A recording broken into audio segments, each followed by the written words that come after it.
So without further ado, we're fortunate to move forward with a special session, as mentioned in the introduction, with many speakers joining us live from Korea at a hybrid event and also online from the United States. This final part of the program is focused on sharing experience from the Republic of Korea in acid deposition and air quality management. We will first hear from Dr. Imseok Chang, Senior Researcher of the National Institute of Environmental Research of the Republic of Korea, who will be the main facilitator, who will be leading the introduction, followed by Dr. James Crawford, who is Senior Scientist for Atmospheric Chemistry at NASA Langley Research Center in the United States, as well as Dr. Chan Sub-shim, Chief Research Fellow at the Korea Environment Institute of the Republic of Korea, and then Dr. Chul Yu, so the Department Manager at the National Air Emission Inventory and Research Center of the Republic of Korea. I will now hand it over to Dr. Chang. Over to you. Today I will, at first the speaker, I will share the science-based air quality management in Korea.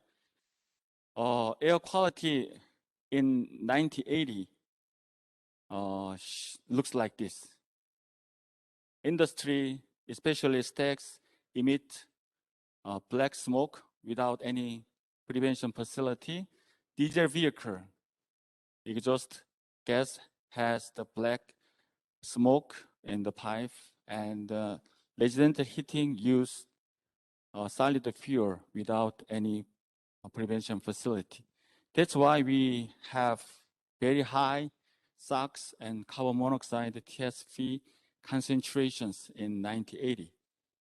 But government efforts to mitigate these primary air pollutants was very successful.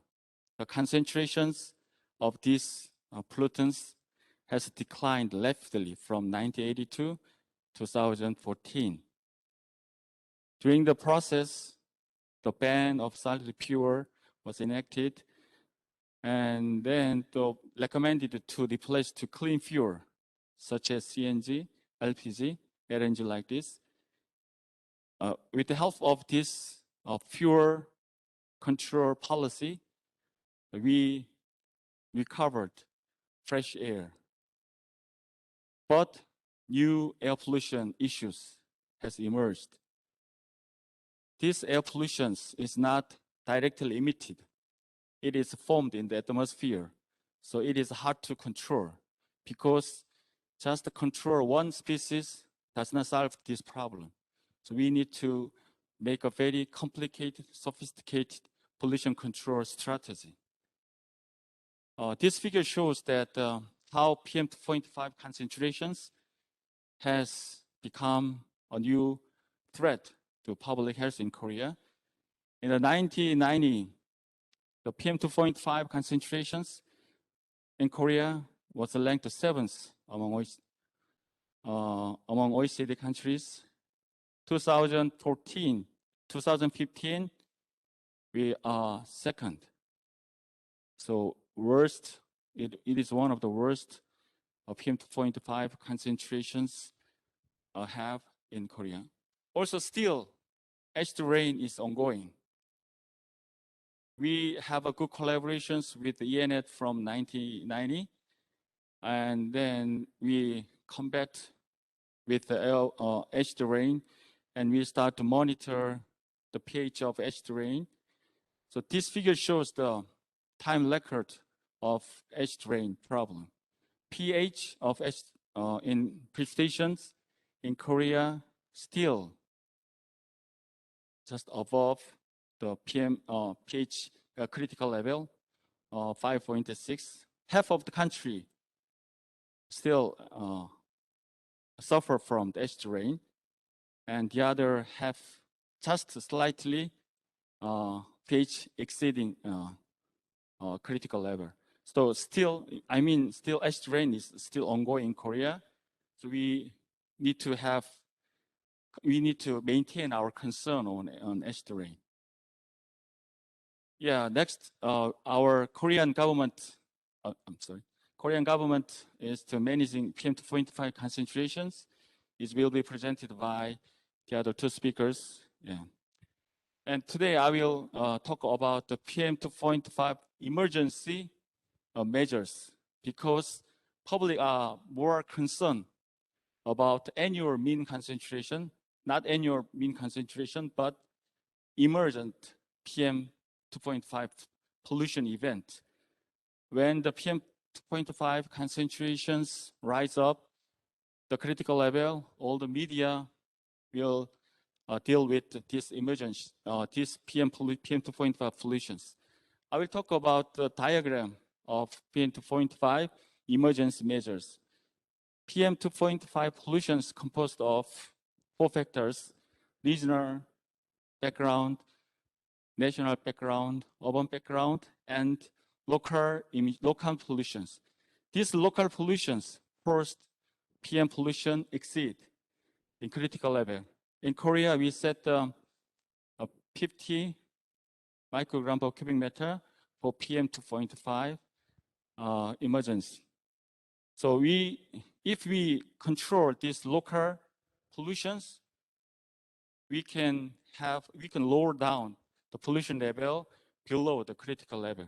This is why we have strong control measure in PM2.5.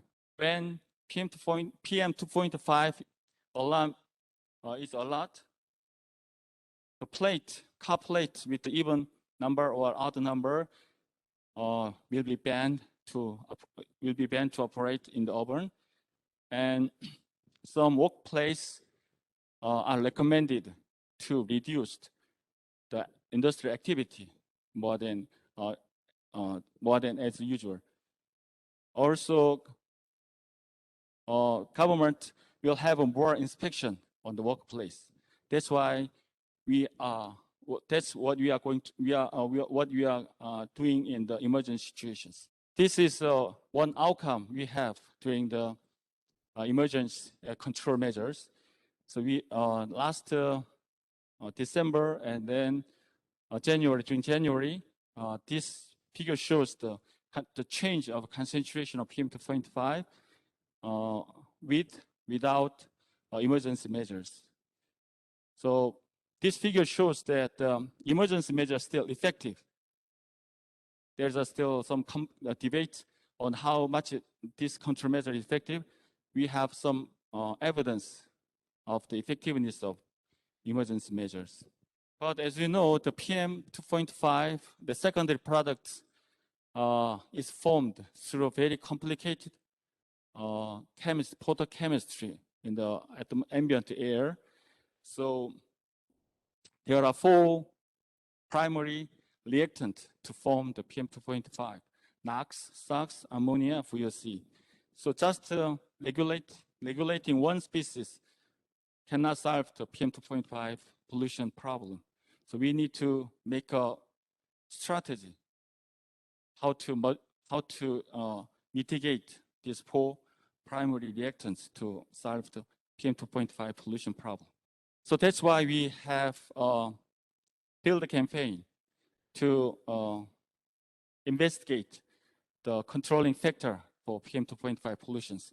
That will be presented by Dr. James Crawford.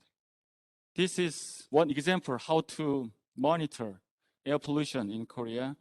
We have real-time monitoring of PM2.5 compositions in the ambient air. This is, I think, world first network to monitor composition of PM2.5. And we have ship measurement along the West Coast because to monitor long-range transport air pollutions. The workplace has a stack sensor to monitor the stack to detect the smoke, but also fence-line remote-based monitoring system will monitor the emissions from this workplace. This is important because air pollutions emitted not only from the stack, but also fugitive emissions. These fugitive emissions can be detected through these remote sense monitoring systems. Also, we have GEMS environmental satellite to monitor air pollution, regional air pollution in East Asia during all daytime. These two figures shows how SAM's satellite monitor air pollutions.